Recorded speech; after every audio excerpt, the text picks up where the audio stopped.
আচ্ছা ভাই, আপনাকে তো এর আগে কোনোদিন দেখিনি। আমার এই গ্রামে বাড়ি। আমি লন্ডন থেকে পড়াশোনা শেষ করে আজই বাড়ি ফিরছি। প্রতাপ চৌধুরী আমার দাদু।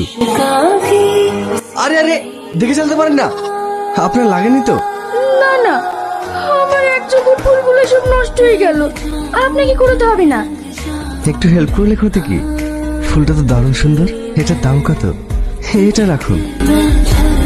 আপনি এত টাকা দিচ্ছেন কেন? পছন্দ হয়েছে তাই। আরে রাখুন তো। আমি আসছি তাহলে। সোনা আমার, মধু আমার, আসতে কোনো অসুবিধা হয়নি তো? তুই বাড়ি আসবি, আমাকে একবারও জানাবি না? ওসব ছাড়ো, ওকে ঘরে নিয়ে যাও।